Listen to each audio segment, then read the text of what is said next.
ہم تو اس کی نقل کرنے والے ہیں. دام وہی ہے، کام وہی ہے، دام بھی وہی ہے اور کام بھی وہی ہے. میرے بھائیو، بزرگوں اور دوستو، یہ بڑا انحطاط کا دور ہے، بڑا ہی انحطاط کا زمانہ ہے. اس قرآن مقدس کی جو مقدس تعلیم ہے، اگر اس کو چھوڑ کر تم چاہو گے کہ کہیں اور جگہ کی تعلیم سے ہم کو کامیابی ملے گی، روٹی کا نظم تو ہو سکتا ہے، کامیابی نہیں مل سکتی. اور دنیا کی چند روزہ زندگی کی کامیابی ملتی ہے تو یہ کامیابی کوئی بڑی کامیابی نہیں، یہ بہت بڑی کامیابی نہیں ہے، یہ ایک عارضی کامیابی ہے. اصل کامیابی وہ ہے جو مرنے کے بعد سے آپ کی زندگی میں شروع ہوتی ہے. اس لیے میرے بھائیوں، اس طرح کی ظلمتوں سے باہر آ کر ہدایت کی روشنی میں پاکیزہ ماحول میں اپنی زندگی کو گزاریے. اس طرح کے پروگرام کا مقصد یہی پیغام دینا ہوتا ہے کہ اپنی زندگی کو پاکیزہ بنائیں. ہماری خواتین ماں بہنیں ہیں، وہ اپنی پاکیزگی کی زندگی اختیار کریں.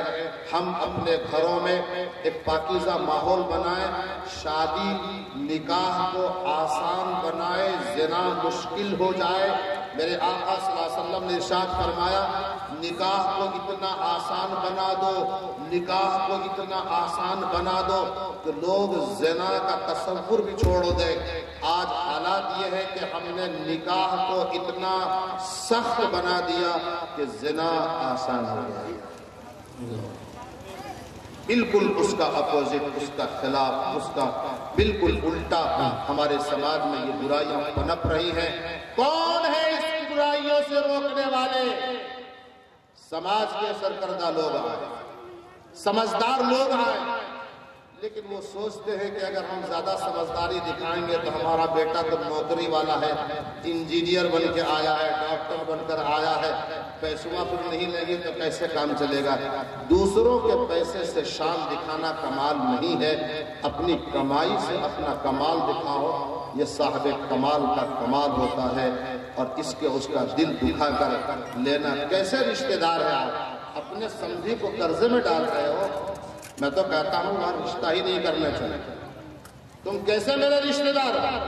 ہم تم سے رشتہ کرنا چاہتے ہیں، یا تو تیری بیٹی ہم لانا چاہتے ہیں، یا ہم اپنی بیٹی آپ کے یہاں دینا چاہتے ہیں. ہم ایک نیا تعلق کرنا چاہتے ہیں، ہم آپ کو اپنا رشتہ دار بنانا چاہتے ہیں، اور ہم آپ کا رشتہ دار بننا چاہتے ہیں. آپ ہمارے دکھ میں شریک ہو، ہم آپ کے دکھ میں شریک ہو، آپ ہماری خوشی میں شریک ہو، ہم آپ کے خوشی میں شریک ہو. اس لیے تو ہم آپ کو منتخب کرنا چاہتے ہیں. ابھی نکاح بھی نہیں ہوا اور آپ نے گھر میں ڈال دیا. یہ رشتہ داری کا حق نبھا رہے ہو یا ظالمانہ رویہ ادا کر رہے ہو؟ یہ رشتہ داری؟ رشتہ دار بن کر آنا چاہتے ہو، ڈاکو بن کر آ رہے ہو، گھر کی ساری چیزیں بیچوانا چاہ رہے ہو. ایسے گھر سے تو رشتہ کرنا ہی نہیں چاہیے.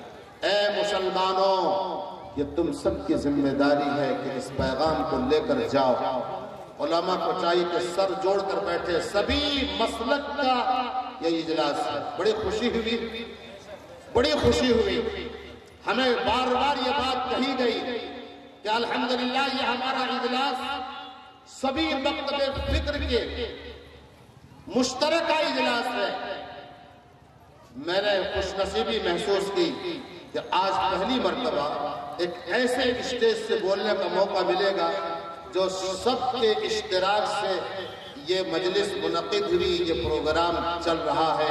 میرے بھائیوں، میں سبھی مسلک کے ذمہ داروں کو مبارکباد پیش کرتا ہوں، اور ساتھ ہی ساتھ یہ درخواست کر کے میں اپنی بات کو ختم کرتا ہوں کہ سبھی مسلک کے ذمہ دار لوگ کم سے کم اس بات پر سر جوڑ کر بیٹھیں کہ ہماری سماج کی غریب سے غریب تر کی بیٹیاں آباد ہو جائیں اور ان کی شادیاں ہو جائیں. یہ پیغام لے کر جائیے.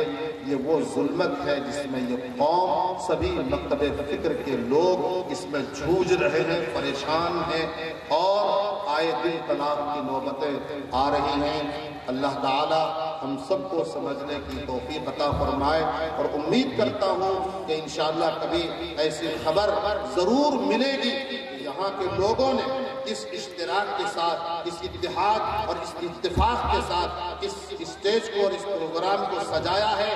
ہم امید کریں گے کہ یہاں سے کوئی خبر ضرور پہنچے گی کہ یہاں کے لوگوں نے مشترکہ طور پر نکاح اور شادی کو آسان بنانے کے فیصلے لیے ہیں، اس کی تدبیریں کی جا رہی ہیں۔ اللہ ہم سب کو عمل کی توفیق عطا فرمائے۔ وآخر دعوانا الحمدللہ رب العالمین۔